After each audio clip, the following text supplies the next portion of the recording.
Cognitive dissonance. What the hell is that? Cognitive dissonance is essentially having a belief about something but doing the exact opposite. If you're a chronic smoker or vapor and you're addicted to your jewel, but you go around telling people that smoking is bad for you, you're going to feel cognitive dissonance. It's going to hit you hard in your mind. You're going around telling people one thing, but you're doing the exact opposite of what you preach to people. That's going to make you feel some type of way. And it hits like a truck when you're on self-improvement, bro. That's why I feel like cognitive dissonance is probably the worst thing about self-improvement. So let's say you're on self-improvement, right? You're trying to make your life better. You're trying to level up, become the best versions of yourself. Let's say the first step you take in self-improvement is cutting out junk food from your life, right?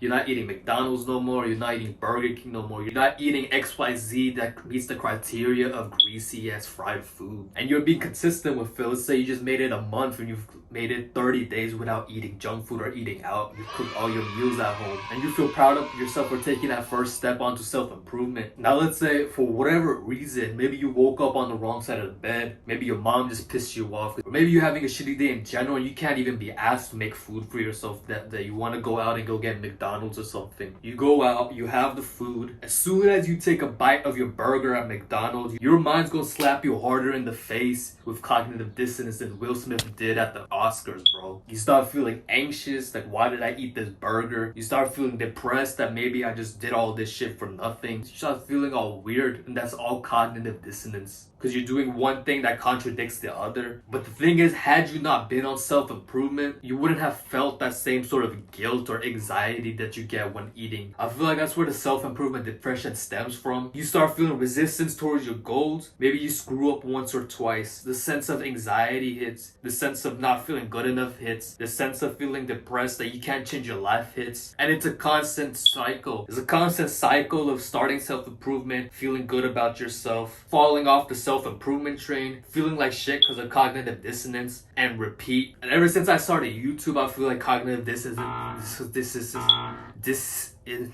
fuck me, man. And I feel like ever since I started YouTube, cognitive dissonance kicks my ass every time I screw up, bro. Because I have an audience now that I'm speaking to. You guys know how much I love reading, but I didn't read at all the last 2 days, and that shit hit like a brick. Because you know, your mind understands when you're bullshitting. I'm over here telling people you gotta start reading more, and I don't read for 2 days. And even though 2 days doesn't really sound like a big deal, you gotta understand that you built this habit of reading consistently and then you miss a day. Your brain isn't going to rationalize that it's okay that you missed 2 days. Your brain's gonna think, Aman, you're a piece of shit because you didn't read for 2 days. And then you're gonna get that feelings that anxiety come up. If I skip a day of journaling, my mind's gonna chew my ass out for it. So in a way, it's a double-edged sword that cognitive dissonance helps you stay motivated on self-improvement. It's your brain's way of making sure you practice what you preach and you're not actually telling people one thing and doing the other. But also it's gonna bite you in your ass if you screw up. It's gonna make you feel anxious, it's gonna make you feel depressed and all that. But there are 3 things you could do to actually help. You can't ever make cognitive dissonance go away, but you can lower it so that it doesn't have a big of an impact on you. So 1 is changing your actions. Changing your actions is real simple. If you say smoking is bad for you, stop smoking. You don't want to be bringing out all this scientific research and stuff telling people that smoking is bad for you, but you're still smoking anyway. Like, that's hypocritical as fuck. I know you wouldn't want to listen to somebody who's a hypocrite, because you can see the hypocrisy and you can understand that you can't trust this person with what they say, because their actions don't match their words. Your brain is doing the same thing with you. It's analyzing what you're saying, it's analyzing what you're doing, and it's gonna come to the conclusion that you can't be trusted. And you feel anxious because of that. You're gonna feel depressed because of that. Second thing you can do is changing your belief and making it more reasonable. So go back to the McDonald's analogy where you say eating junk food is bad for you, or you're trying to eat clean. Rather than saying junk food is bad for you, you can start telling yourself eating junk food is good for you if you're eating it maybe once a month or something. If you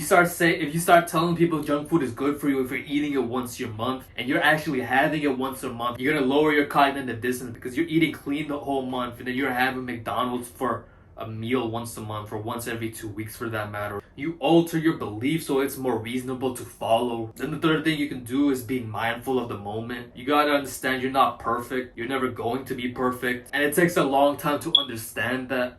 those times when you do the opposite of what you preach to people, you have to be mindful of it and understand it. I missed out on reading for 2 days. That's about 4 hours of reading that I missed out on. But realistically speaking, nothing happened. You don't erase all your progress just like that. When you're mindful of it, you realize it's just your own mind talking shit to you. If you like this video, make sure to like, comment, subscribe, and share with somebody you think might benefit from watching these videos. My name's Aman. I make videos on self-improvement and all that good shit. And I'll see y'all later.